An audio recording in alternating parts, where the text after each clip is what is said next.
lugar, muchas gracias al señor presidente, el presentador de esta tarde. Muchas gracias a todos ustedes por venir esta tarde a estar un rato hablando de algo que creo que nos interesa a todos nosotros. La importancia, extensión y gravedad del tema que nos ocupa desborda ampliamente el tiempo disponible, pero me sentiría satisfecho si consigo despertar o avivar su interés, activando su compromiso permanente con todo lo que es genuinamente valenciano.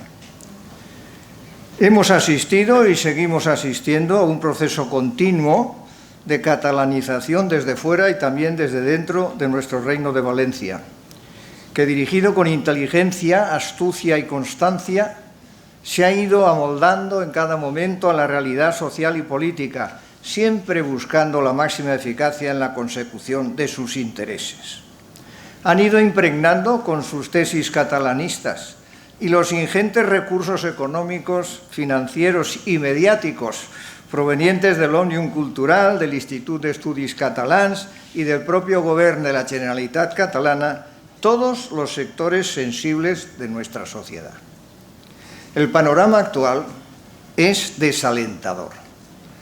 No quisiera exagerar, pero considero que la situación es de auténtica emergencia. La creación de instituciones públicas, como el llamado Consell Valencià de Cultura y la Academia Valenciana de la Lengua, y su blindaje al introducirlas en el nuevo Estatuto de Autonomía, las ha hecho prácticamente imposibles de cambiar al exigir una mayoría cualificada de les Corts Valencianes. La enseñanza del llamado valenciano, simplemente catalán, en nuestras escuelas, de forma que nuestros niños no solamente aprenden el catalán y en catalán, sino que en sus libros, en los libros de texto, más del 90% de las referencias son de autores que son o dicen ser catalanes. En nuestras universidades valencianas, y yo lo he sufrido personalmente muchas veces, abiertamente se postula el catalán sin que se defienda adecuadamente nuestro Estatuto de Autonomía, que establece, como todos sabemos, que los dos idiomas oficiales son el castellano y el valenciano. No permiten publicación alguna que no respete las normas más catalanistas de la AVL. Y las estructuras del gobierno dejan campar por sus respetos a los catalanistas cuando no los incentivan, mientras se postulan directamente los países catalanes. Para poder acceder a la función pública se exige cada vez más el llamado por ellos valencià, y en consecuencia se pone cada vez más difícil ser funcionario sin someterse a la catalanización. Se ha procedido de esta forma desde los poderes públicos valencianos para controlar y dirigir la cultura y la lengua valencianas, y en particular en la educación, especialmente con los más pequeños, que son más sensibles y aún no han desarrollado su espíritu crítico. No se ha querido reconocer a l'Horat Penat ni a la Real Academia de Cultura Valenciana, instituciones centenarias que han defendido en todo momento y situación la auténtica valencianía y que han visto reducirse drásticamente las aportaciones económicas en un claro intento de asfixiarlas en su meritoria labor. La tergiversación de la historia, la manipulación descarada de los hechos y la ocultación de cuanto no secunde sus propósitos son métodos normalmente utilizados por el catalanismo, que no duda en tildarnos de búnker barraqueta, blaveros o de ir contra el conocimiento a cuantos defendemos las esencias de nuestro Reino de Valencia.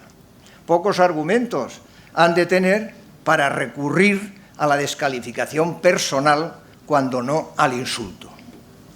Pero realmente los responsables últimos de esta situación somos los propios valencianos, que unos por atonía y otros por derrotismo, cuando no por intereses bastardos, no hemos hecho lo necesario para acabar con este proceso desnaturalizador de nuestra propia identidad. Estamos en un momento crítico que debemos superar por encima de ideologías, credos e intereses. Voy a recordar la primera línea del célebre monólogo de Hamlet, en el acto tercero, escena primera, porque nos estamos jugando el ser o no ser. Como dijo ese gran valenciano que fue el profesor Julián San Valero, si som lo que som, serem, y si no som lo que som, no serem. Es en las tesis sostenidas por los más destacados nacionalistas catalanes a principios del siglo XX, donde podemos encontrar el origen, el germen del pancatalanismo. Así, Prat de la Riba, en su obra Greder Catalonia, establecía en 1907 que no tenemos todavía un nombre común, pero mientras tanto hagamos como los ingleses en su Greder Britannia. Hablemos de la Cataluña grande, que no es solo el Principado, ni Mallorca, ni el Rosellón, ni Valencia, sino Valencia y Mallorca y el Principado y el Rosellón, todos a la vez. Todos somos unos, todos somos catalanes. Y quiero llamarle la atención porque ya se está produciendo, en estas mis primeras palabras, y lo verán ustedes mucho más, cómo se cuidan mucho estos pancatalanistas cuando se refieren a Cataluña, el llamarle Principado. Y sin embargo, cuando se refieren a nuestro territorio, lo mejor es Valencia, lo normal es llamarle País Valencia. Oiga, ¿en qué quedamos? Hablaremos de eso y lo irán viendo continuamente. Pero del campo de las ideas había que pasar al campo de la acción. Y el político catalán lo justificaba al indicar en su obra La nacionalidad catalana que el imperialismo es un aspecto del nacionalismo, un momento de la acción nacionalista. El momento que sigue al de la plenitud de la vida interior, cuando la fuerza interna de la nacionalidad acumulada irradia, se sale de madre, inunda y fecunda las llanuras de los alrededores. Muy poético. También Rovira y Virgili, en su obra El nacionalismo catalán, pensaba que catalanes, valencianos y baleares formaban una única nacionalidad, lo que justificaba diciendo que los tres pueblos hablaban una misma lengua e indicando que cuando el dominio geográfico de un idioma nacional está netamente delimitado, coincide en efecto con el territorio de esa nacionalidad. Rovira proponía una federación de 4 naciones: Portugal, Vasconia, Castilla y Cataluña, deseando la constitución de esta última en Estado, al señalar que los límites geográficos de la nacionalidad catalana son también los límites del futuro Estado nacional que constituye el supremo ideal del catalanismo. Esto no nos suena a 1907, nos suena mucho más cercano en el tiempo, mucho más cercano. Por eso el artículo 13 de la Constitución Republicana de 1931 prohibió la federación de regiones, como años más tarde también la vigente Constitución de 1978 la prohibió en su artículo 145.1, donde establecía categóricamente: en ningún caso se admitirá la federación de comunidades autónomas. Veamos un poquito más qué pasó con esto. El Pleno del Congreso de los Diputados estudió las enmiendas de supresión de este artículo 145.1 presentadas por el PNV y el diputado Letamendia, rechazándolas por 245 votos en contra, 19 a favor y 22 abstenciones. Aunque Jordi Pujol y también su grupo parlamentario se abstuvieron en la votación, ocupó la tribuna de oradores en turno de explicación de voto, señalando con gran expectación que España ha sido y está formada por 4 grandes bloques: castellano, vasco, gallego y catalán, con matizaciones y peculiaridades dentro de su gran área. Estamos hablando de los debates en la Constitución española, no estamos hablando de hace 100 años. Y dice: si algún día el País Valenciano, las Baleares y el Principado de Cataluña, ellos son Principado, nosotros somos país. 3 regiones, por así decirlo, de una única entidad lingüística y cultural, deciden algún tipo especial de vinculación, bienvenida sea. Tan pronto como el Pleno del Congreso aprobó el texto del artículo 145, Más de 100 intelectuales autotitulados intelectuales de los països catalans dirigieron a los parlamentarios un texto en defensa de los derechos nacionales de los països catalanes. Tampoco en el Senado prosperó la enmienda de supresión del senador de Entesa dels Catalans, Audet Puncernau, quien manifestó que tal prohibición, y cito literalmente, es para nosotros los catalanes profundamente vejatoria, puesto que impide concretar en forma alguna nuestras realidades históricas establecidas en una comunidad de lengua y cultura entre Cataluña Principado, el País Valenciano y las Islas Baleares. Poco tiempo después de los manifiestos pancatalanistas de 1907, el 20 de enero de 1915, se fundó por la excelentísima Diputación Provincial de Valencia el Centro de Cultura Valenciana, con la finalidad de promover la investigación en el ámbito de la cultura valenciana, difundir y publicar el resultado de su investigación, defender los valores culturales del pueblo valenciano y formar un archivo y una biblioteca sobre temas específicos de este ámbito. Todo ello bajo los auspicios tanto de la Diputación Provincial como del Ayuntamiento de Valencia, que ya en 1917 cedió para su domicilio social el Salón del Consulado de la Lonja de Valencia, que se sigue manteniendo como sede simbólica. En 1978 pasó a denominarse Academia de Cultura Valenciana y en 1991 el rey don Juan Carlos I le concedió el título de real. Tras ocupar los edificios de la calle del Mar, el Ayuntamiento de Valencia promovió la restauración del edificio de la calle de Avellanas, los números 26 y 28, que fue inaugurado como sede de la Real Academia de Cultura Valenciana el 28 de octubre de 1999. Hago un pequeño paréntesis aquí. La subvención que nos da el actual Ayuntamiento de Valencia al año son 1.200 euros. Se los puede guardar, se los puede guardar. Bien, esto es un dato, no es una opinión. Y no está de más recordar que en esa misma universidad, hoy llamada Universitat, que proclama el catalán como lengua propia, porque eso es así, haciendo caso omiso de nuestro Estatuto de Autonomía, se creó una cátedra de lengua valenciana el 27 de enero de 1918. ¿Por iniciativa de quién? Del Centro de Cultura Valenciana, hoy Real Academia, que fue regentada por el doctor filólogo valenciano, franciscano, reverendo padre Lluís Fullana Mira. Por Real Decreto del 26 de noviembre de 1926, se dio entrada en la Real Academia Española a los representantes de las diferentes lenguas vivas peninsulares, entre ellas la valenciana, que se consideró autóctona. En la Junta Ordinaria celebrada por la Academia el día 10 de marzo de 1927, me refiero a la Academia Española, fueron elegidos los nuevos académicos numerarios, entre ellos, en representación de la lengua valenciana, el padre Lluís Fullana.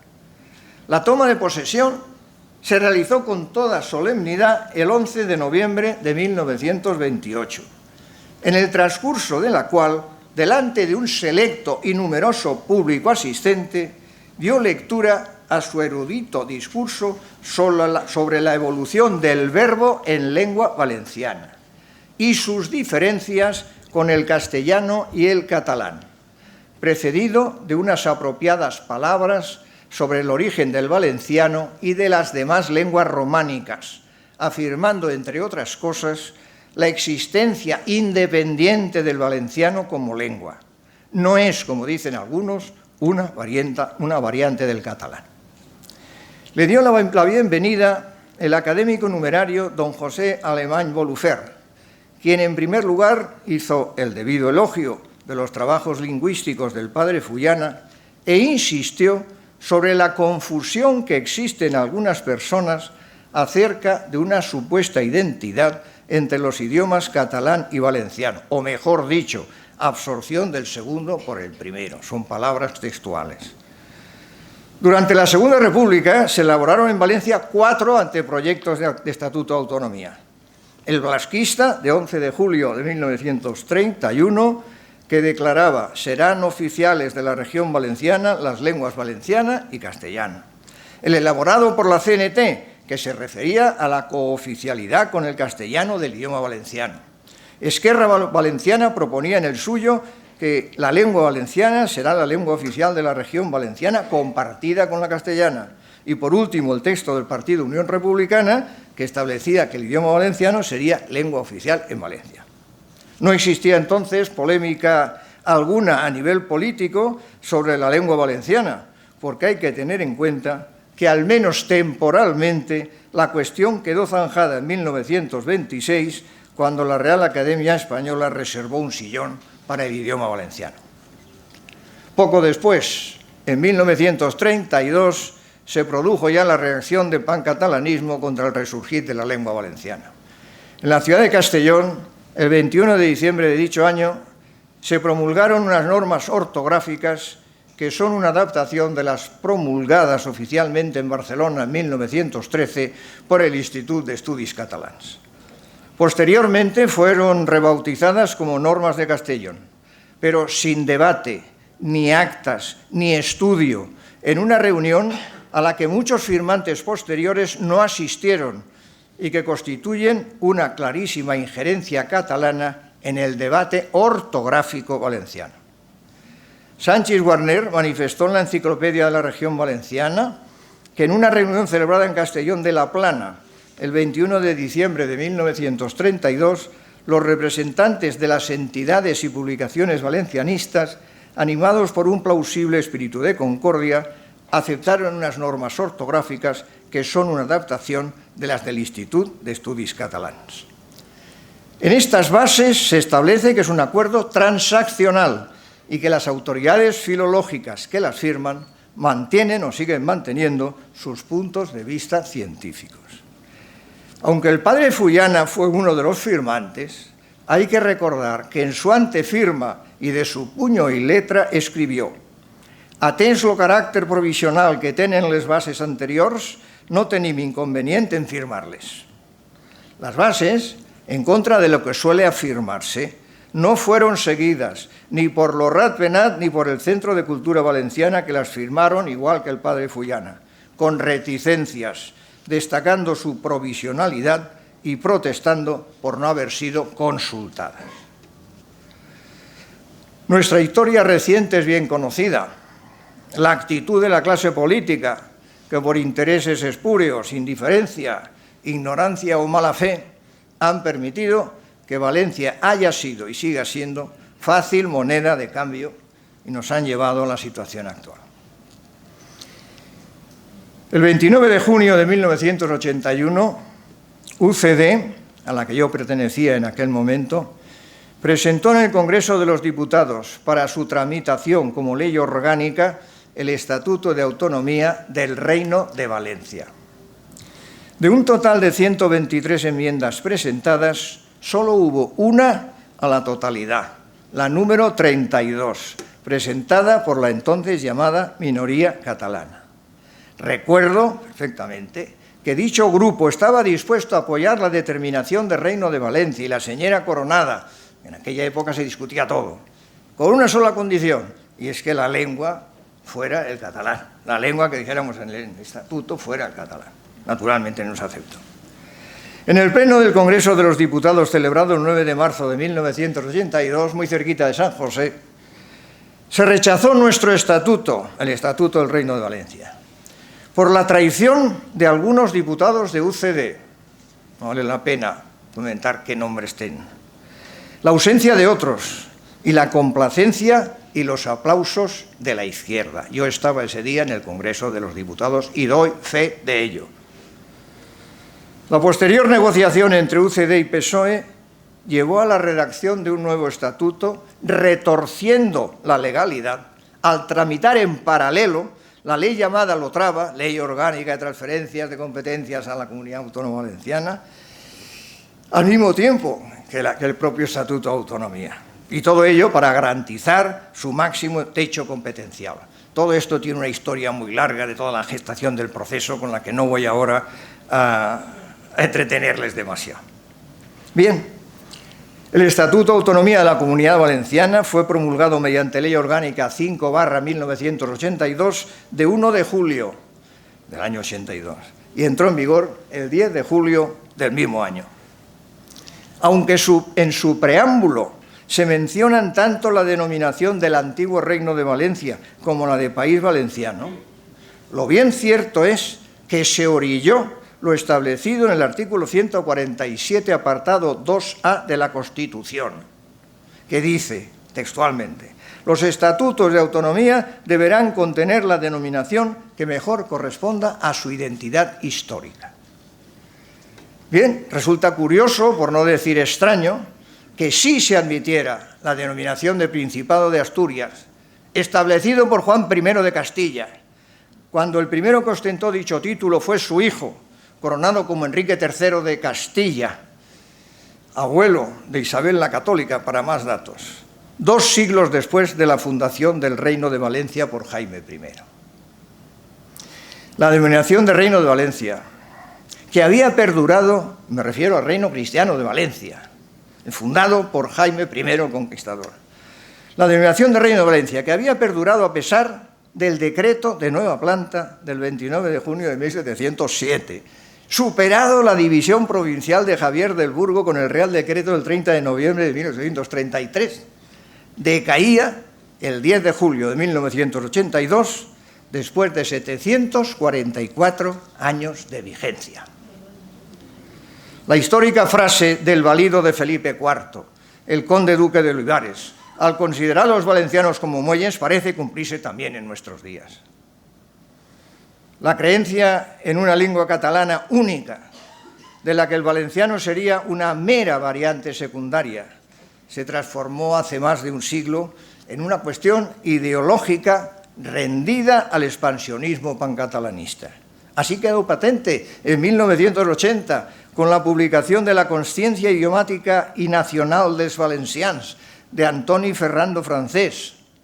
Y era ya palpable en la lengua dels valencians de Manuel Sánchez Guarner, de 1960, donde afirmó que la catalanidad sustancial de Valencia no era solo un fenómeno medieval, sino que tenía raíces mucho más antiguas, ibéricas y latinas.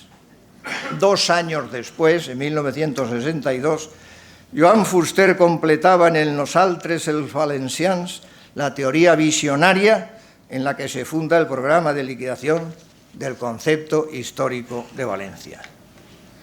En el fondo, este proceso global de desvalencianización y desespañolización de Valencia, programado desde el tándem Fuster-Guarner, es un claro síntoma, desde mi punto de vista, de una patología intelectual contra Valencia y contra España, visceral y acientífica.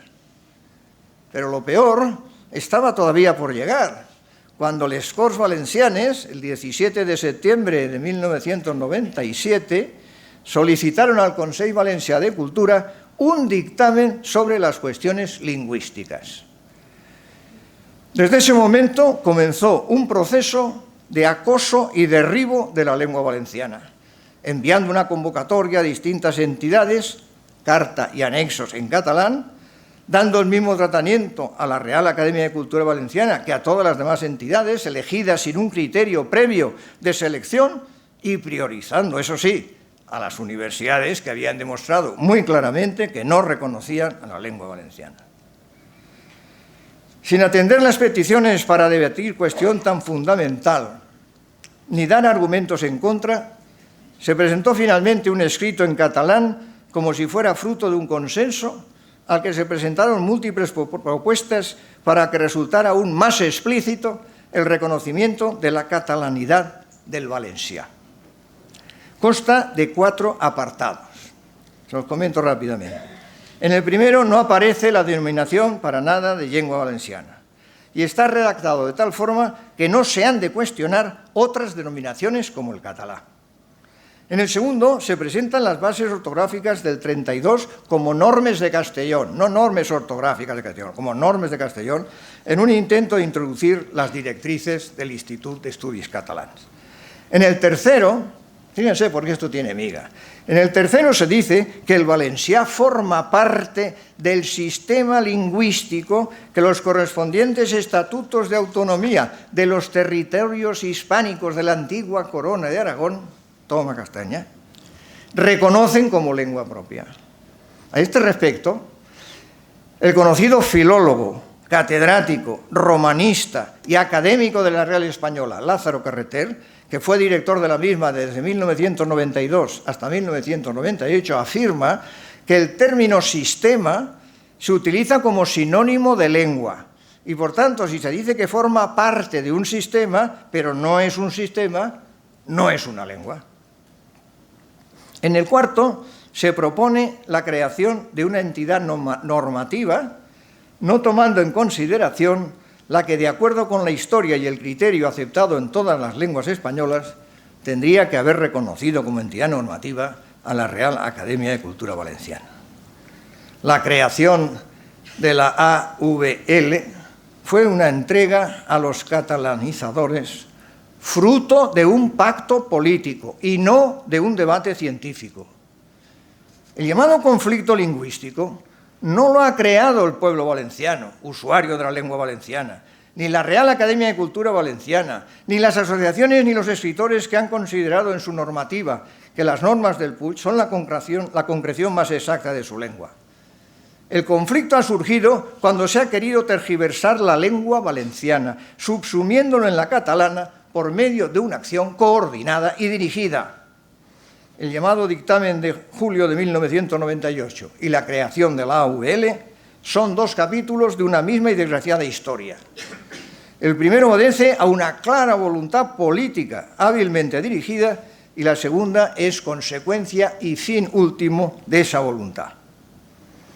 En el llamado dictamen del Consell Valencià de Cultura de 1998 puede observarse que en el epígrafe titulado sobre el nombre, la naturaleza y la codificación del valenciano, así textualmente, establece legalizar las denominaciones de catalá y lengua catalana como nombre de nuestra lengua nativa valenciana, ya que, según se afirma textualmente, la expresión lengua propia dels valencians u otras avaladas por la tradición histórica valenciana, el uso popular o la legalidad vigente, no han de ser objeto de cuestionamiento alguno ni de polémica.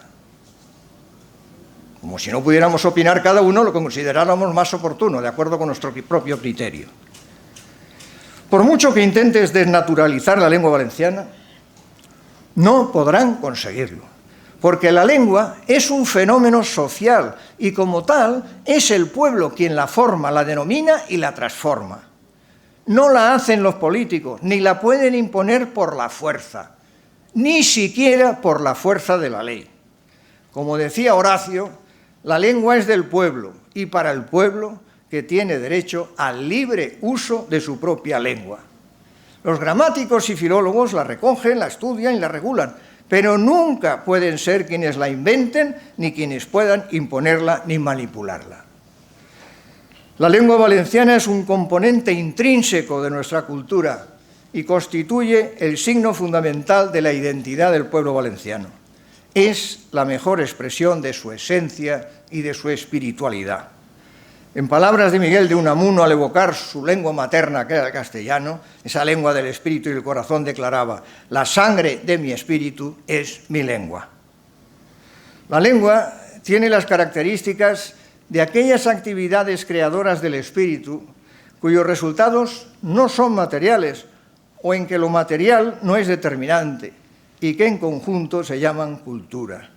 En este sentido, Eugenio Coseriu, eminente lingüista universal, dijo, refiriéndose a la lengua, que estamos ante una forma de cultura, quizá la más universal de todas y la primera que distingue inmediata y netamente al hombre de los demás seres de la naturaleza. Así pues, la lengua funda la comunidad sobre la que se edifica toda la cultura humana. Es decir, la lengua viene a ser condición previa para la cultura. Por tanto, donde quiera que encontremos obras culturales, tendremos como condición previa la lengua vinculada a los sentimientos, necesidades, intereses, ámbito y cultura de su comunidad y de su historia. En el ámbito valenciano, Miquel Adler, insigne valenciano, señalaba que conviene distinguir entre la cultura de un pueblo y la cultura de una lengua. En la cultura del pueblo valenciano se da en el aspecto lingüístico una tricotomía de los idiomas valenciano, latín y castellano. Y cita como ejemplos los casos de Ausiàs March, que pertenece a la cultura valenciana, es expresión valenciano, del humanista Juan Luis Vives, fiel exponente de la cultura valenciana que escribió sus obras en latín, y Guillén de Castro, Azorín y Blasco Ibáñez, que forman parte de la cultura valenciana, pero pertenecen también a la cultura de la lengua española. Todo lo anterior corrobora, yo creo que es importante, que se puede profesar el espíritu de valencianidad expresando sus sentimientos en cualquier otra lengua. En los 7 años transcurridos desde la muerte de Franco hasta la aprobación de nuestro Estatuto de Autonomía, se vivió lo que recientemente se ha denominado como la Batalla de Valencia. Fuimos muchos, no suficientemente numerosos, los que desde distintos ámbitos hicimos cuanto pudimos para oponernos a la catalanización de nuestra lengua valenciana, de nuestra señera y nuestra denominación histórica. Simplemente como un recuerdo más, recuerdo la toma de posesión de los diputados provinciales en la Diputación Provincial de Valencia en 1979, donde los representantes de UCD éramos 14, 13 eran los representantes del Partido Socialista Obrero Español y 3 del Partido Comunista, 14 es menor que 13 más 3.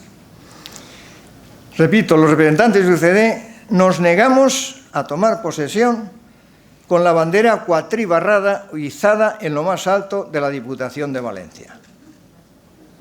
Después de tiras y aflojas y más de 2 horas de discusiones y esperas, por nuestra parte no había ninguna discusión, no íbamos a tomar posesión teniendo esa bandera izada en la Diputación de Valencia. Pues después de tiras y aflojas se arrió la cuatribarrada y se izó solamente la bandera de España. En aquella época se nos intentaba convencer de que esa historia de los países catalanes, eso era una pura entelequia, completamente ajeno a la realidad. Pero habrá que recordar tanto las palabras del historiador Anselmo Carretero, que consideraba Valencia como la Extremadura valenciana, cosa absolutamente inaceptable porque es un insulto para Extremadura y también para nosotros, así como las más recientes del que fue diputado hasta hace poco, el señor Tardá, de Esquerra Republicana de Cataluña, anunciando que después de la independencia de Cataluña iban los països catalans. Yo creo que no cabe duda, después de todas estas manifestaciones y de las que tenemos todos los días del actual presidente de la Generalitat catalana, o de las exposiciones que se están haciendo en Barcelona patrocinadas por el Govern, por el Consell, la Generalitat Valenciana y la AVL sobre la lengua catalana al País Valencià, y así tengo las fotos de las casetas que lo acreditan, no cabe duda de la actitud supremacista, insolidaria y anexionista del pancatalanismo, que cada vez muestra con mayor nitidez, con mayor impudicia, sus objetivos a corto y a medio plazo. Yo creo que, no obstante, el pueblo valenciano confía en sí mismo y quiere continuar siendo lo que siempre ha sido, con su propia y diferenciada personalidad, cultura, historia, etnología y lengua. La realidad, desde mi punto de vista, es que la conciencia idiomática, inalterable durante siglos, de que el valenciano es una lengua que nos es propia y que los valencianos formamos una comunidad lingüística emparentada, sí, con los vecinos, pero con personalidad privativa, se va concretando en la reiterada denominación de lengua valenciana desde nuestros clásicos hasta hoy. Son innumerables los testimonios de propios y foráneos que aluden explícitamente a la lengua valenciana a lo largo de la historia, por lo que necesariamente solo podré comentar algunos de ellos. Pero es importante recordarlos, no estamos nosotros inventándonos nada ahora, son otros los que se están inventando algo que nunca existió. San Vicente Ferrer. ¿Quién no conoce a San Vicente Ferrer? San Vicente Ferrer está considerado por teólogos, historiadores y cronistas como un excepcional fraile dominico cuya fama llegó a todos los rincones de Europa entre finales del siglo XIV y principios del XV. uno de los aspectos que más destacan en su vida es su manifiesta valencianidad y su testimonio hablando en su lengua materna valenciana. Bien, leer algunos sermones de San Vicente Ferrer es como volver al valenciano hablado en las postrimerías del siglo XIV y comienzos del XV. Y aunque se conservan unos 1000 manuscritos de sus sermones, no nos ha llegado ninguna transcripción literal y hemos de acudir a las transcripciones realizadas por quienes le acompañaban o a las traducciones al latín que incluyen muchas frases y palabras en lengua valenciana originales del santo. Queda claramente acreditado el uso del valenciano, de la lengua valenciana, en sus sermones, en las declaraciones de los testigos en el proceso de su santificación, testigos que le habían escuchado y dicen que, literalmente, sua valentina ac materna lingua fuerit semper locutus. Más claro, agua. Otro, importante para todos los valencianos, Bonifaci Ferrer. Bonifaci Ferrer nació en Valencia, en la calle del Mar, aproximadamente en 1355, 5 años después de su hermano San Vicente. Y fue bautizado en la pila de la parroquia San Esteban, donde también fue bautizado San Vicente, y muchos de nosotros, yo sí. Bien, cursó sus estudios de Derecho en Perusia, en Italia, luego regresó a Valencia, ejerció la carrera de abogado, consiguió el grado mayor en Leyes o doctorado, el doctorado en Sagrada Teología. Digo todo esto porque es importante para ver qué credibilidad tenía Bonifaci Ferrer, a lo que luego veremos. El obispo de Valencia, don Jaime de Aragón, le nombró en 1376 profesor de Derecho y contrajo matrimonio en 1382 con Jaumeta d'Espont, de la cual tuvo 4 hijos y 7 hijas. Verán por qué nombro esto también.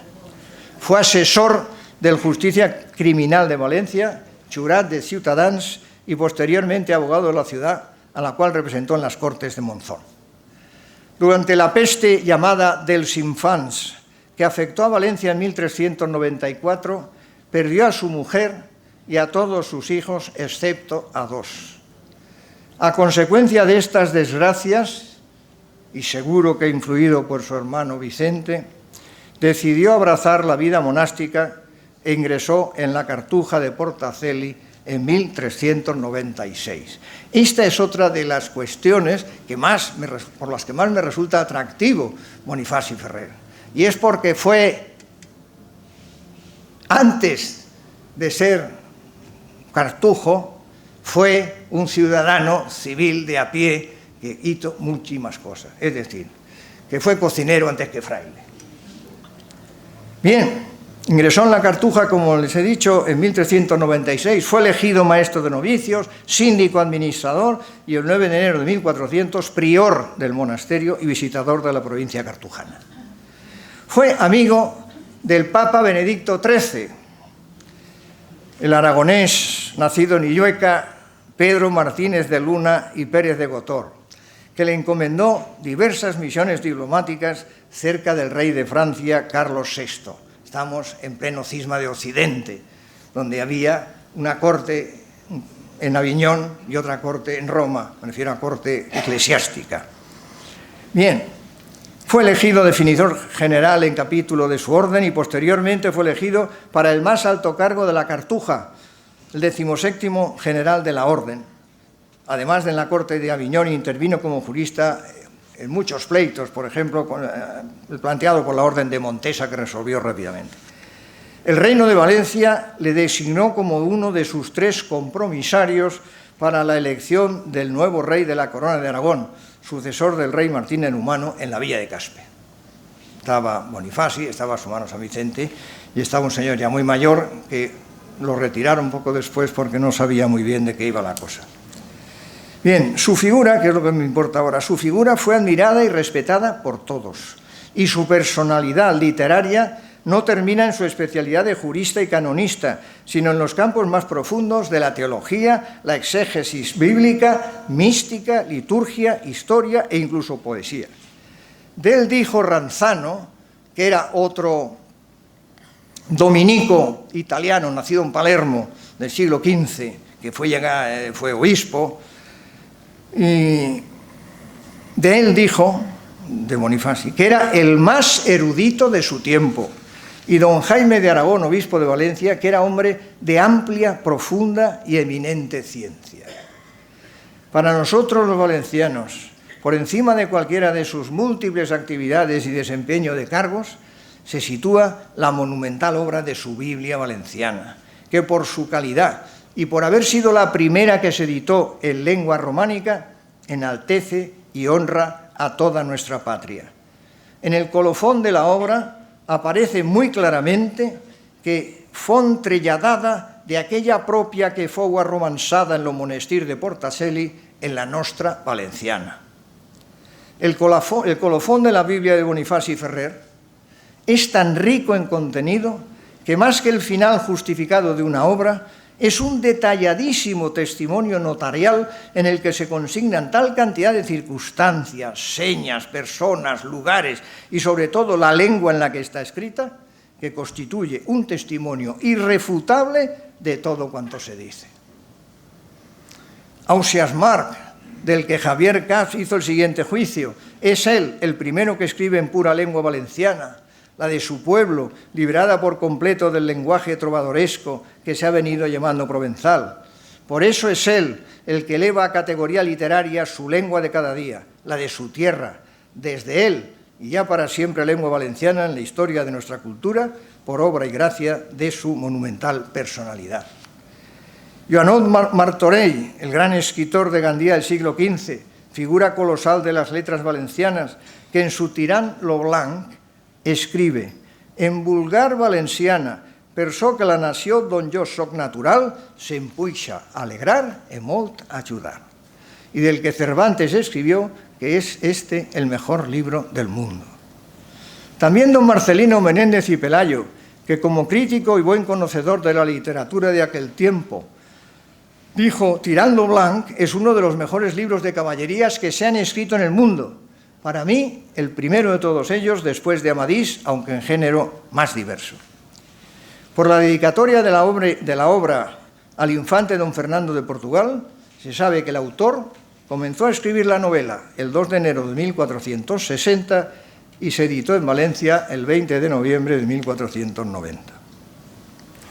Jaume Roig, poeta valenciano de cuya obra más famosa es Pill, titulada también Llibre de les dones, escribió Julián Salvalero que la variedad y riqueza de su contenido refleja una maestría extraordinaria. Jaume Roig enriquece el valenciano con el populismo de su parla, que es el cultivo de la lengua popular. Martín de Viciana, que en su alabanza de las lenguas hebrea, griega, castellana, latina y valenciana, publicado a mediados del siglo XVI y reeditado en 1877, escribe: esta lengua formaron de lo mejor que había en la Lemosina y por lo que les faltaba recurrieron a las 3 lenguas más excelentes del mundo. De la hebrea, de la griega y de la latina tomaron todos los otros vocablos para hacer que la lengua valenciana fuese muy copiosa y tuviese propio nombre a cada cosa, por rara que fuese. Joan Roche Corella, que reiteradamente dice en sus obras que escribe en valenciano, en vulgar de valenciana prosa, y en el libro Lo primer de la Cartoixa, editada en 1496, dice: trelladada del llatí en valenciana llengua. Isabel de Villena, nacida en Valencia y muerta en Valencia también a lo largo del siglo XV, está considerada la primera escritora conocida en lengua valenciana. Su obra, Vita Christi, la única que se ha conservado, es una narración sobre la vida de Jesucristo con el propósito de ilustrar a las monjas de su convento. La obra se centra en las mujeres que rodearon la vida de Jesús: Santa Ana, la Virgen María y María Magdalena, que se presentan como mujeres, abuelas y madres que viven la vida de Cristo como mujeres próximas a los demás mortales, con sus sentimientos, penas y alegrías. Carlos Ros Ebrera, en el siglo XVIII, notario que se dedicó a defender y promover el valenciano para facilitar su conocimiento práctico y profundo, y al que se considera uno de los promotores de la Renaixença valenciana, escribió: las cualidades de la lengua valenciana son su brevedad, la abundancia de monosílabos, la suavidad, y la cantidad de palabras de origen árabe, griego, hebreo y latino. Veamos brevemente algunos testimonios de personalidades foráneas, españolas, pero no valencianos, sobre la lengua valenciana. El humanista castellano Juan de Valdés, en su obra Diálogo de la lengua, escrita en Nápoles en 1535, distinguía el valenciano de las demás lenguas peninsulares con estas palabras: pues tenemos ya que el fundamento de la lengua castellana es la latina, resta que nos digáis de dónde vino y tuvo principio que en España se hablasen las otras 4 maneras de lenguas que hoy se hablan, como son la catalana, la valenciana, la portuguesa y la vizcaína. Son sus palabras. Miguel de Cervantes, en su Persiles y Segismunda, escribió: la valenciana, graciosa lengua con quien solo la portuguesa puede competir en ser dulce y agradable. Julio Casares, secretario perpetuo de la Real Academia Española, manifestó en 1959 que no está exenta de alcance político la rectificación que se ha hecho en las definiciones del catalán, valenciano, mallorquín y balear, con el fin de ajustarlas a las exigencias de la lingüística moderna, dando de paso satisfacción a los naturales de las respectivas regiones. Del valenciano, por ejemplo, se decía dialecto de los valencianos. Ahora, 1959, se le reconoce categoría de lengua y se añade que es hablada en la mayor parte del antiguo Reino de Valencia. Salvador de Madariaga, diplomático y escritor, que fue ministro de Instrucción Pública y Bellas Artes y de Justicia de la Segunda República, en su obra España escribe: pero es el caso que Valencia no quiere ser otra cosa que Valencia. Su lengua, la lengua valenciana, difiere lo suficiente de la catalana para poder permitirse gramática y vocabulario propios. Julián Marías, en su obra Consideración de Cataluña, en 1966, escribe: ¿cuándo se ha dicho así? Hablando del país valenciano. ¿Cuándo se ha dicho así? ¿Cuándo han dicho los valencianos, ni en español ni en valenciano, tal cosa? País valenciano no es más que un calco de País Vasco, y este nombre es a su vez traducido del francés Pays Basque. La palabra país en español es muy reciente, de fines del siglo XVI o comienzos del XVII, y no se ha generalizado hasta mucho después. Y, por supuesto, nunca se ha aplicado a Valencia cuando ésta tenía personalidad política dentro de la Corona de Aragón. Reino de Valencia es lo que se ha dicho. Ramón Menéndez Pidal, catedrático de Filología Románica de la Universidad de Madrid, creador de la Escuela Filológica Española, académico numerario y luego director de la Real Academia Española, escribió: es la lengua valenciana la primera lengua literaria de Europa, de cuyos clásicos no solo aprendieron catalanes, sino incluso castellano. Y he dejado para el final al historiador medievalista Antonio Ubieto, que aunque nacido en Zaragoza merece ser considerado como valenciano, con muchos más méritos que algunos o muchos de los nacidos aquí. Catedrático de la Universidad de Valencia, de 1958 a 1977, destacó por su estudio sobre la formación del Reino de Valencia y en particular del llibre del repartiment, demostrando que Próspero de Bofarull había descartado varios asientos que se referían a repobladores aragoneses, navarros y castellanos y de muchas otras naciones. Tales estudios le provocaron serios conflictos con algunos compañeros catalanistas, llegando incluso a sufrir amenazas personales, apareciendo en pintadas los nombres de sus hijos y los colegios donde estudiaban. Esta situación insostenible le obligó a abandonar la Universidad de Valencia y volver a su Zaragoza natal, donde obtuvo la cátedra de Historia Medieval y dirigió el departamento homónimo hasta 1988. Consideramos, dice Ubieto, que la lengua romance hablada en el siglo XII en Valencia persistió durante los siglos XII y XIII, desembocando en el valenciano medieval. Sobre esta lengua actuarían en muy escasa incidencia la de los conquistadores, ya que, dice Ubieto, como he señalado en otra ocasión, el aumento de la población no llegó a un 5% con la inmigración aragonesa y catalana. Y esta inmigración iba aproximadamente por mitad y mitad. se puede afirmar, es rotundo, dice, se puede afirmar sin posibilidad de error que los idiomas hablados en el Reino de Valencia actualmente no son producto de un fenómeno de reconquista por parte de Jaime I. Otro de los datos que aporta el profesor Ubieto y que luego fue estudiado por él mismo y por nuestro académico Leopoldo Peñarroja es un documento fechado en el siglo XI, concretamente en 1060, y que es una carta dirigida por una residente árabe en Denia a la condesa de Barcelona, doña Almudís de la Marca. El documento se lo proporcionó a Ubieto el filólogo Manuel Cecilio Díaz y Díaz, y es que está escrito en romance valenciano, que no es otra cosa que el latín vulgar con las aportaciones árabes de 350 años de dominación musulmana en esa época, en 1060. Habían pasado ya 350 años de dominación musulmana. El latinista le comunica al profesor Ubieto que el autor, pese a que el documento está escrito en latín arromanzado, es de una musulmana afincada en la localidad de Denia. Faltaban todavía 178 años para la conquista de Valencia por Jaime I. Le escribe en romance valenciano una mora de Denia a la condesa de Barcelona porque en los condados carolingios que formaban parte de la Marca Hispánica, fundada por el emperador Carlomagno en 1801, no se hablaba musulmán, ya que la ocupación árabe fue tan efímera, no como la valenciana, que duró más de 500 años, que poco o nada pudo aportar al viejo latín, que en su rompimiento dio lugar al romance provenzal o lemosín. En 1060, después de 350 años de influencia francesa o provenzal en la zona catalana y de 350 años de influencia mora en el Reino de Valencia, ambos romances distaban uno de otro sustancialmente.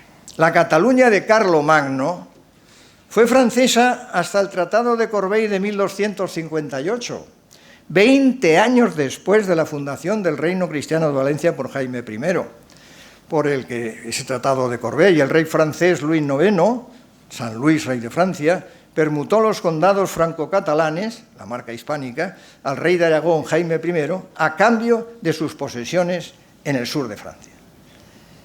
Y termino diciéndoles lo siguiente. El artículo 2 de nuestros actuales estatutos de la Real Academia establece, y digo literalmente, que el objeto de la Real Academia de Cultura Valenciana es la investigación, conocimiento, fomento y promoción de la cultura del antiguo Reino de Valencia, hoy Comunidad Valenciana, así como la defensa de los valores y señas de identidad del pueblo valenciano, para desarrollo de todo lo cual, desde su fundación, tiene como idiomas oficiales el valenciano y el castellano. Esta Real Academia de Cultura Valenciana, respetando la libertad, faltaría más, de todos y cada uno de sus miembros, ha sido y seguirá siendo una referencia continua para todo el pueblo valenciano que confía en sus criterios y en la limpieza de su ejecutoria. Y esto a pesar de los continuos intentos para desprestigiarla, tanto por los que niegan abiertamente la lengua y la cultura valencianas, como por aquellos otros que con ambigüedad calculada dicen defenderla para entregarla a sus detractores. No es solo su denominación lo que importa, sino también y fundamentalmente su gramática, su sintaxis, su ortografía, su fonética y su vocabulario. En cualquier caso, defendemos nuestro derecho a discrepar, nuestra voluntad decidida en mantener y defender nuestra identidad, nuestra cultura, nuestras costumbres y nuestra lengua valenciana, siempre basándonos en hechos, argumentos, documentos y datos, sin aceptar manipulaciones ni tergiversaciones de nadie. Muchas gracias a todos ustedes.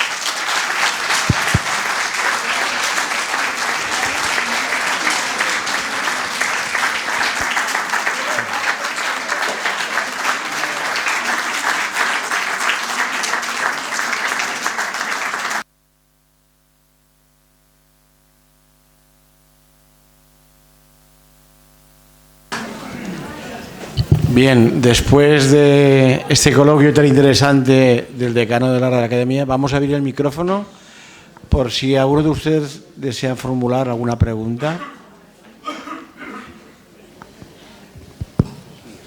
Señor Brines.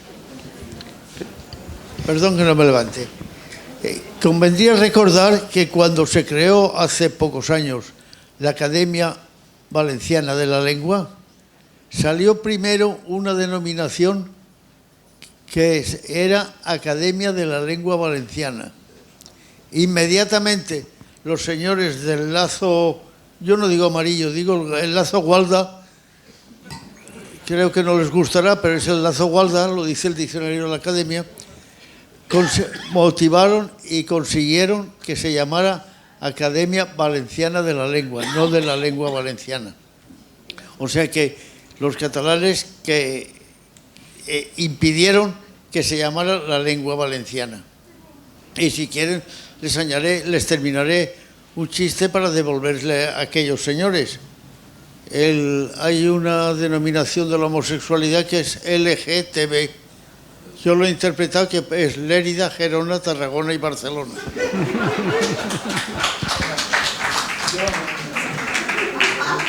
Sí, vale. ¿Está bien así? Sí. Vale, bueno, en primer lugar, yo quería puntualizar simplemente, no fueron los catalanes los que se empeñaron en que no figurara de la lengua valenciana, no fueron los catalanes no estaban allí, eran los pancatalanistas que había allí, y quien dirigió todo esto, este contubernio, fue un señor que fue rector de la universidad llamada entonces Literaria de Valencia. O sea que vamos a dejar a los catalanes porque eran estos los que hacían toda esa labor de emponzoñamiento y de derribo y de acoso continuo a la lengua valenciana.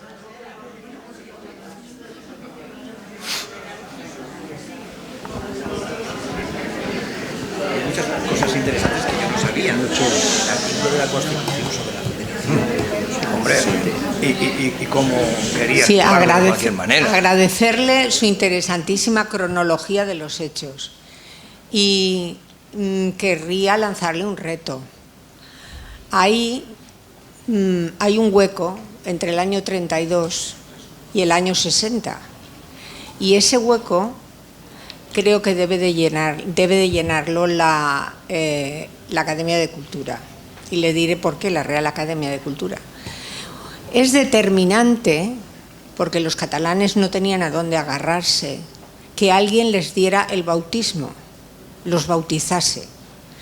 Y entonces, como tenían en contra el estudio hecho por Frederick Dietz, que fue el padre de la romanística, sobre la división de las lenguas romances, necesitaron un traidor pagado por ellos, un traidor a su maestro, que fue el señor Meyer-Lübke, que hizo un viaje pagado por la burguesía catalana a lo que ellos denominaban Das großen Katalonien desde el finales del siglo XIX, y cuyos mapas deben de estar en la Biblioteca Valenciana Nicolau Primitiu, donados por mi familia, que ustedes pueden descubrir allí. Entre las muchísimas cosas que donamos, esos mapas ya existían. Pero quiero decirles que el viaje de Meyer-Lübke, que a mí me ha llegado de forma oral, me parece que habría que escarbar en los papeles, porque seguro que hubo alguna crónica del mismo. Este señor, que tenía que haber levantado una serie de isoglosas, que es como le llaman, digamos, a los mapas lingüísticos, este señor, cuando llegó a Tortosa, los que le acompañaban, que por supuesto eran los que le pagaron el viaje, le dijeron que d'ací cap avall totes lo matéis, o totes el matéis, que es lo que ellos dicen. Bueno, quiero decirles que este señor es el que le dio la denominación de catalán para toda Europa, de lo que entonces no era más que els parlars catalans. Y claro, como dijo que el valenciano venía del catalán, él lo estableció así, pues es a partir de entonces cuando ellos tuvieron digamos, la bendición, en este caso no era papal, sino filológica, para poder coger más fuerza en sus argumentos. Pero esto no está que yo sepa no está documentado. A mí me ha llegado de forma oral, a través de mi abuelo. Entonces, claro, me gustaría que la Academia le dedicara un poco de tiempo a esto, porque estoy segura de que tiene que haber papeles del asunto. Yo lo he puesto en internet y es que no me sale más que los orígenes de este señor y de dónde venía y que era filólogo, pero no me sale. Muchas gracias. Por supuesto que lo buscaremos, pero yo le invito a que venga a la Real Academia y nos ayude a encontrarlo. Pero por supuesto que nos dedicaremos y hay mucho de su abuelo, Y lo que hay que hacer es, como tenemos una bibliotecaria, pues le diremos a ver que busque todo y que nos diga todo lo que hay. Intentaremos encontrar documentación en todo esto que creo que es interesante. Gracias. A mí me gustaría preguntarle al señor decano, con las circunstancias actuales de la lengua valenciana, ¿cuál es su futuro? Pues yo lo tengo muy claro. Su futuro dependerá de lo que quieran los valencianos. Yo me he referido al ser o no ser. Será lo que queramos los valencianos. Yo me he referido a que estamos igual que Hamlet, ser o no ser. ¿Vamos a ser o no vamos a ser? Lo que es evidente es que no podemos estar sin hacer nada. No podemos estar en nuestras casas viendo cómo se está catalanizando toda la historia, la cultura y las tradiciones valencianas. Es que lo estamos viendo día a día. ¿Qué estamos haciendo nosotros? Yo no es precisamente porque el presidente Kennedy me caía especialmente bien, que sí, pero cuando dijo no pensar en lo que el gobierno de Estados Unidos puede hacer por vosotros, pensar en lo que vosotros podéis hacer por los Estados Unidos, pues yo digo lo mismo, a ver lo que los valencianos, entre todos, podemos hacer para frenar esta lepra, este cáncer que nos está corriendo por todas partes. Y es que no aprendemos, porque seguimos teniendo el mismo alcalde en la ciudad de Valencia que teníamos antes, de Compromís. Y todos sabemos, aparte de ideologías, yo no hablo de ideologías para nada. Yo hablo de los que están preconizando los països catalans, abiertamente. Los que están haciendo que los libros de texto de nuestros niños estén en catalán. Lo he dicho claramente yo. ¿De quién es culpa? Todo lo que se haga es bueno. Cada uno en su ámbito. Yo no digo que tengamos que hacer grandes cosas. Cada uno en su ámbito. Denunciando lo que está ocurriendo. Mandando escritos, mandando correos electrónicos. Hay muchas formas de hacerlo. Que sepan que no estamos quietos, que sepan, que se enteren que estamos en contra, que esto va en contra de todo lo genuinamente valenciano. Y ahí no hay otra solución. Ahora, si no queremos hacer nada, oiga, entonces, pues mire, seremos la Extremadura catalana, como decía el amigo Anselmo. Buenas tardes. Mire, para mí es muy doloroso. Yo tengo hijas ya que tienen 40 años y en ningún momento nos planteamos que tenían que hablar castellano, porque somos valencianos y como tal, abuelos, bisabuelos, tatarabuelos, todo el mundo. Yo tengo nietos que sí, por línea extranjera y tal, pues hablan castellano. Lo doloroso es que el tema de los libros, además, el programa actual de los niños del colegio, de mis nietos en ese caso, va a ser todo en línea catalana, quitado de una materia que es el castellano y las matemáticas. Entonces, no sé, yo no quiero ofender, pero yo sí que organismo de la Real Academia de Cultura de Valencia, apoyarnos no, por encima de lo que tenemos en Compromís y de lo que nos están pisando. La pregunta detrás, ¿qué podemos hacer? Es verdad, nos tendrán que dirigir a alguien para hacer fuerza, nos tendremos que organizar, porque nos están machacando. Los libros ya, estamos pagando libros catalanes. Totalmente. Es que es muy fuerte el tema. Totalmente. Pues totalmente. Eso es lo que me duele. Mire, estamos en una democracia. Y lo que vale son las votaciones en las elecciones correspondientes. Y mientras no se consiga que el resultado de las elecciones sea de la ideología que sea, pero sean valencianistas en el sentido de respetar y querer la lengua valenciana, sus costumbres, sus tradiciones, hasta que no tengamos eso, ¿qué podemos hacer? Pues hacerles la vida imposible. Hacerles la vida imposible, porque además ocurre una cosa. Esto que usted dice y que yo conozco perfectamente por mis nietos, la editorial bromera esta que es terrorífica, vamos, y eso es lo que se impone. ¿En dónde se impone? En donde mandan ellos. ¿Dónde mandan ellos? En los colegios públicos y en los colegios concertados, que los tienen acogotados. Y entonces solamente se pueden librar de este tema los que tienen suficiente pecunio para irse a un colegio privado, pero a la gente normalmente pues no puede o no. Y eso hay que decirlo y hay que denunciarlo. Y hay que enviar cartas a los directores de los periódicos. Hay que moverse. Toda cosa que se haga es poca, pero es bastante al mismo tiempo. Cada uno sabrá lo que tiene que hacer. ¿Ningún partido político ha hecho nada? ¿Ningún partido político en Valencia ha hecho nada por ayudar a la lengua valenciana? Ninguno, de ningún color. O sea que ¿a quién tenemos que votar? A nadie, porque no hay nadie.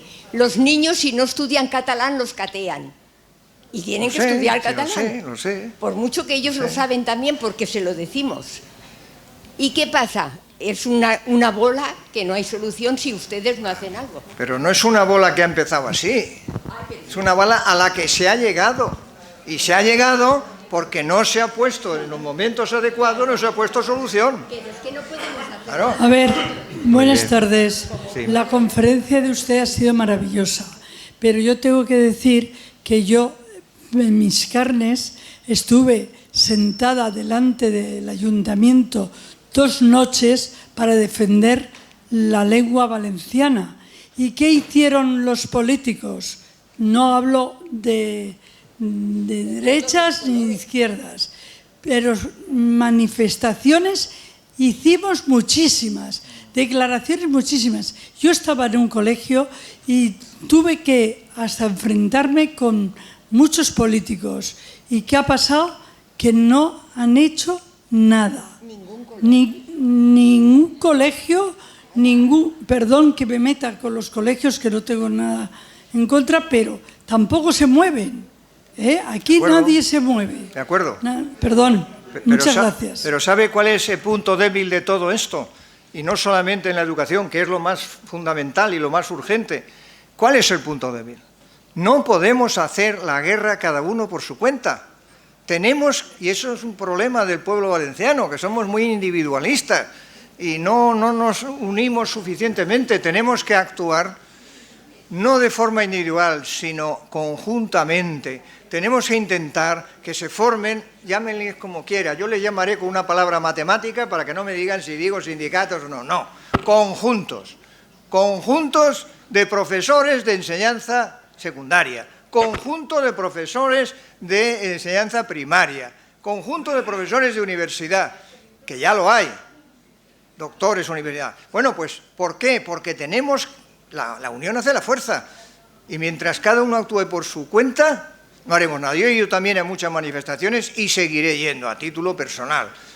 Bien, está muy bien que vayamos, pero lo que hay que hacer es unirse, porque la unión es la que hace la fuerza para poder acabar, no con las personas, Dios me libre, para acabar con esta situación, con esta colonización pancatalanista que tenemos en todo Valencia. ¿Pero unirse en qué organización?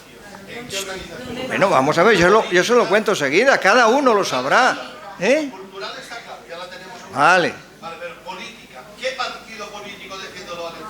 Si es que lo triste... ¿Qué partido político no deja de ser moneda de cambio Valencia para que lleguen al poder unos o lleguen al poder otros? Si siempre por el medio está lo mismo. Por el medio siempre está que necesitan los apoyos de los catalanes. Me refiero a Convergencia en su momento y ahora Esquerra Republicana o quien sea, ¿no? Pero llega el momento en que para que llegue al poder, bien sea el PP o bien sea el PSOE, moneda de cambio a cambio, por supuesto, de esos votos catalanistas, faltaba más, para eso son catalanes, ¿no? Es Valencia, entre otras cosas, claro, pero una esencial es Valencia. Entonces, ¿qué siglas tenemos políticas? Teníamos a Unión Valenciana, se fue al traste. ¿Qué siglas tenemos hoy? O sea, es que claro, por todos tenemos el concepto muy claro. Unámonos, vale, unámonos, pero ¿bajo quién? ¿Bajo qué organización política? Mire, hay una cosa muy clara. Gracias. Yo no voy a hablar de ningún partido político, como es natural, porque la idea es, la que tengo yo, es que sea por encima de las ideologías. Está en gestación la sociedad civil valenciana, que no pretende ser ningún partido político, que pretende simplemente que todos nosotros podamos ayudar, unirnos, presentar recursos, presentar tal, sociedad civil valenciana. Y cuando llegue el momento de votar, ¿a quién votar? Bueno, perdone, espero que no tengamos que votar tanto como actualmente, ¿verdad? Muy bien. Al margen de la anécdota de estas elecciones y otras, al margen de esa anécdota, la pregunta mi pregunta... Bueno, exijan ustedes que en el programa figure claramente las cosas. Exíjanlo. Y exíjanlo antes y después. pero si resulta que precisamente quienes pensábamos que el PP defendía el valencianismo, fuimos traicionados por precisamente Zaplana, con el tema de la creación de la Academia Valenciana de la lengua catalana, claro.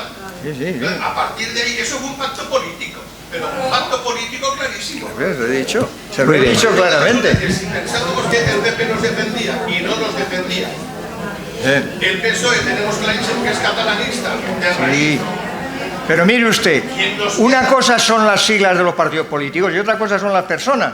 Y si nosotros somos capaces de plantear las cosas como yo estoy diciendo, que puede que sea un desideratum, yo no soy ninguna persona que no se esté apoyando en la realidad. Pero, ¿a qué siglas? Ya llegarán las siglas, porque las siglas a mí me importan mucho menos que las personas. ¿Qué personas están ahí? ¿Es una persona de fiar? ¿Es una persona que ha demostrado su valencianía, que no nos va a traicionar? Eso es lo que hay que mirar. Me da igual que esté en el PSOE que en lo que sea. Muy bien. ¿Alguna pregunta más? Sí. Mire, yo lo que... Ante las preguntas de bajo qué siglas, yo no sé si estoy un poco confundida o me han informado mal, pero sí que hay partidos minoritarios valencianistas. Sí que hay. Estupendo. Está Avant. Avant está luchando por el idioma. Sí. Está dando clases de valenciano. Yo no digo que no. Entonces, Pero que estoy si hay siglas, sí que hay siglas. Bien, pero que digo que independientemente de las siglas... Pero que- es bastante significativo el que nos podamos apoyar con gente. En lo valenciano yo pienso que un poquito el concepto que tenemos nosotros es que somos un poquet meseninfot. No Muy solamente bien. ese, sino El otro. catalán, la perla es Muchas la perla. gracias. Y nosotros Está claro, somos lo que muchas gracias. somos. Está claro. Bueno, si no hay ninguna cuestión más, muchas gracias. Muchas gracias, José Luis. Enhorabuena, muchas gracias a todos.